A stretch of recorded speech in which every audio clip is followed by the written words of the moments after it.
Hey guys, welcome back. Bolt Spider here, and today we have the official reveal for the new Rune archetype. I saw all the images, they're all spell cards, and before we get started, the first card that is reprinted is Book of Eclipse, so let's get right into it.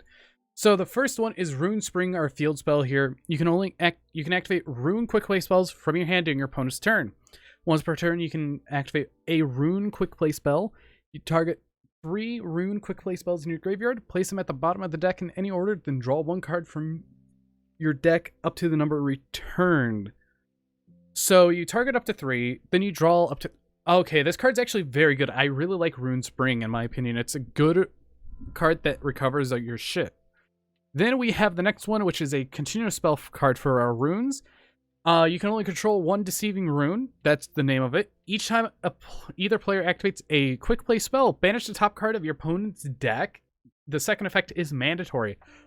Holy shit, this card's insane. What the is this? What? This card's fucking insane. I just need to see if they actually have the actual translation. Yeah, that is the translation. Next up, we have another quick play spell. We have Tip of a Rune, quick play spell. You can only activate 1 Tip of a Rune per turn. Activate one of the following effects. Also skip your next battle phase. Add 1 Rune card from your deck to your hand, except Tip of the Rune. Then banish the top card of your opponent's deck. Or you can special summon 1 Rune monster from your extra deck to the extra monster zone.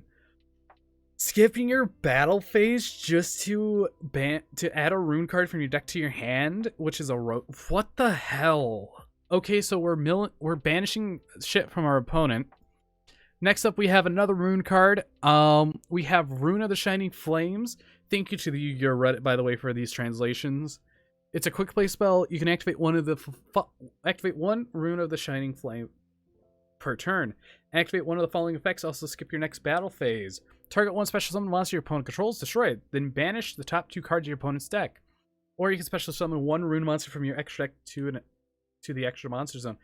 So do they all just have that same effect of summoning to the extra monster zone? If so, that's actually pretty interesting. So overall, we have Banish 1, Banish 2. Next up, we have this one, which has 2 monsters on it. And it's Destruction of Rune Quick Play. You can only activate 1 copy of this card per turn. Activate the following effect and also skip your next battle phase. Target 1 spell or trap card your opponent controls to destroy it. Then banish 4 cards from your opponent's deck. Banish the top... What? Or you can special summon... Okay, so they all have the same second effect. This card's insane! With the field spell, you could just do so much. Next, we have another quick play spell. We have a Cursed Disciple of the Rune. Activate one of the following effects per turn. Also skip your next battle phase. You can only activate 1 copy of this card per turn. You can activate this effect if your opponent adds a card from their deck to their hand outside of their draw phase, discard 1 random card from your opponent's hand, and then banish the top 2 cards of your opponent's deck. Or you can special... Okay, so they all share that. These cards are insane. We have Banish 1, Banish 2, Banish 4. Is there a Banish 3 in here? Because next up we have this one, which is the Frozen Curse of the Rune. Activate... Okay, so they all say activate one of the following effects and special summon a Rune monster to the extra monster zone. Target 1 effect monster your opponent controls, negate that effect until the end of this turn, and then banish 3 cards from your opponent from the top of your opponent's deck. Jesus Christ, this is not middle, this is just banish. Necroface might see play in this deck because of what it does. We have the next quick play spell, which is Slumber of Rune. Quick play, you can only activate 1 copy of this card per turn. Activate one of the following effects. You could target 1 face-up monster on the field. That monster cannot be destroyed by battle card effects once per this turn and cannot attack. And then banish 3 cards from the top of the opponent's deck. This deck is insane. I honestly enjoy it. Then you can special summon 1 Rune monster from your extra deck to the extra monster zone. So yeah, so those 2 activate 1 effect and special summon 1 Rune to the extra monster zone will continue to go on. We have the next one, which is Waifu Bait 100%. Rune of the Golden Drops. Your opponent draws 1 card, then banish the top 4 cards of your opponent's deck.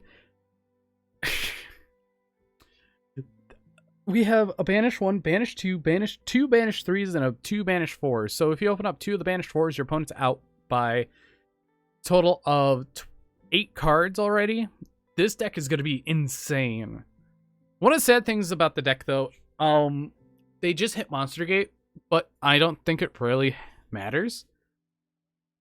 Afterwards, we have Enrage Storm of Rune. You could choose one of the following effects. Skip your next battle phase. After this card activates, banish a number of cards from your opponent's deck, top of your deck, until up to the number of cards they control.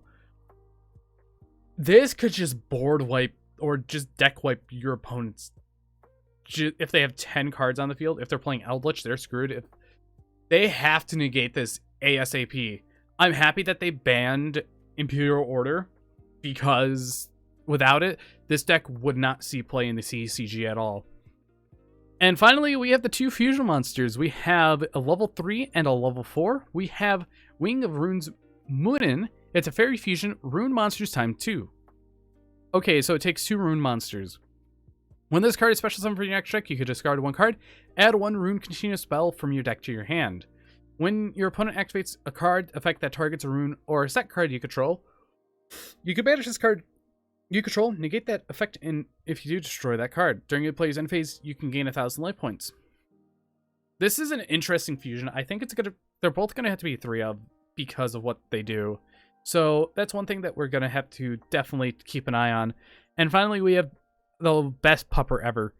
It is Fang of Rune Genri.